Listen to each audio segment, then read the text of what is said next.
রাজ্যের এসডিও এবং বিডিও অফিসে প্রচুর কর্মী নিয়োগ। 23টি জেলা থেকেই আপনারা এখানে আবেদন জানাতে পারবেন। আজকে ভিডিওটির মধ্যে দিয়ে আমরা দেখে নেব কোন জেলার এসডিও এবং বিডিও অফিসে এই রিক্রুটমেন্ট বিজ্ঞপ্তি প্রকাশিত হয়েছে এবং কী পোস্টে আপনারা আবেদন করতে পারবেন। ভিডিওটিকে স্কিপ না করে প্রথম থেকে শেষ পর্যন্ত মনোযোগ সহকারে দেখতে থাকুন। চ্যানেলে প্রথমবার হলে সাবস্ক্রাইব করে পাশের বেল আইকনটিকে বাজিয়ে রাখুন এরকমই গুরুত্বপূর্ণ হেল্পফুল আপডেটগুলো সবার প্রথমে দেখবার জন্য। তো চলুন ভিডিওটিকে শুরু করা যাক। তো বন্ধুরা, এখানে প্রথমেই দেখে নেব কী পদে নিয়োগ করা হবে। যে সকল চাকরি প্রার্থীরা সংশ্লিষ্ট নিয়োগের ক্ষেত্রে আবেদন জানাতে ইচ্ছুক তাদের মূলত দুই ধরনের পদে নিয়োগ করা হবে।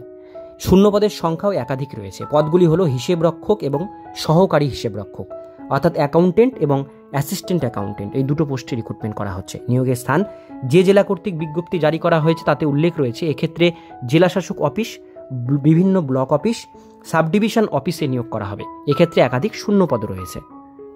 আবেদনকারীর যোগ্যতাসমূহ। উপরোক্ত উভয় পদে আবেদন করার জন্য চাকরি প্রার্থীদের বয়স থাকতে হবে সর্বাধিক 64 বছরের নিচে। আবেদনকারীদের শিক্ষাগত যোগ্যতা সম্পর্কে বিস্তারিত নিচে স্ক্রিনশট দেওয়া রয়েছে, অথবা অফিসিয়াল নোটিফিকেশন ডাউনলোড করে যোগ্যতা সম্পর্কে বিস্তারিত জেনে নিতে পারেন। নিচে অফিসিয়াল নোটিফিকেশন আমাদের ডেসক্রিপশন বক্সে লিঙ্ক দেওয়া রয়েছে। মাসিক বেতন। উভয় পদের ক্ষেত্রে মাসিক বেতন আলাদা আলাদা হবে। হিসেব রক্ষক পদের মাসিক বেতন রয়েছে 12,000 টাকা পার মান্থ।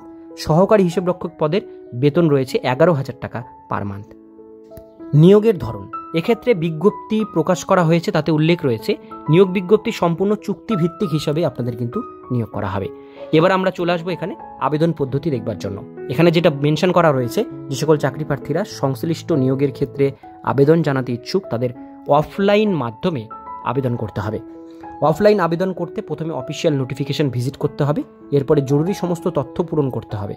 আবেদনপত্র খালি ঘরে পাসপোর্ট সাইজের ফটো বসাতে হবে। এরপরে সব তথ্য ঠিকঠাক থাকলে আবেদনপত্রের সঙ্গে প্রয়োজনীয় ডকুমেন্টের সঙ্গে জেরক্স কপি আবেদনপত্রের সঙ্গে জমা করতে হবে সেলফ অ্যাটাস্টেড করে। আবেদনপত্র জরুরি ডকুমেন্টস একসঙ্গে করে একটি খামের ভিতরে ভরে সেটি সংশ্লিষ্ট জেলার এসডিও বা বিডিও অফিসে জমা করতে হবে। জরুরি ডকুমেন্টস সমূহ কী লাগবে সেগুলো একবার দেখে নিন। বয়সের প্রমাণপত্র, শিক্ষাগত যোগ্যতার সমস্ত ডকুমেন্টস, কাস্ট সার্টিফিকেট যদি থাকে, পাসপোর্ট সাইজের ফটো, পিপিও পেনশন পেমেন্ট অর্ডার, অর্থাৎ যারা রিটায়ার্ড পার্সন তারা এটা আবেদন করতে পারবেন, আধার কার্ড, ভোটার কার্ড এবং অন্যান্য জরুরি ডকুমেন্টস। এবার দেখে নেব নিয়োগ প্রক্রিয়া। যে সকল চাকরি প্রার্থীরা উপযুক্ত যোগ্যতার ভিত্তিতে আবেদন জানাতে ইচ্ছুক তাদের নিয়োগ করা হবে লিখিত পরীক্ষা ছাড়াই। সরাসরি ইন্টারভিউয়ের মাধ্যমে নিয়োগ করা হবে। এক্ষেত্রে ওয়াক ইন ইন্টারভিউয়ের আয়োজন করা হয়েছে।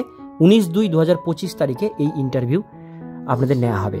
আবেদন করবার শেষ তারিখ 17/2/2025 তারিখ।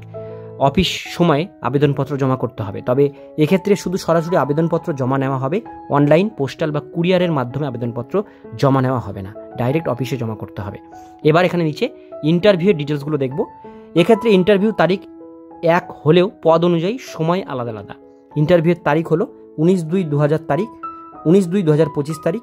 হিসাব রক্ষক পদের ইন্টারভিউ হবে 11টা থেকে, আর সহকারী হিসাব রক্ষক পদের ইন্টারভিউ আপনাদের হবে, এখানে নিচে দেওয়া হয়েছে, দুপুর 2টো থেকে আপনাদের ইন্টারভিউ হবে। একটা 11টা থেকে ইন্টারভিউ হবে, একটা 2টো থেকে ইন্টারভিউ হবে। এবার আমি অফিসিয়াল নোটিফিকেশন এবং ওয়েবসাইটের লিঙ্ক ডেসক্রিপশন বক্সে আপনাদের সুবিধার জন্য দিয়ে রাখবো।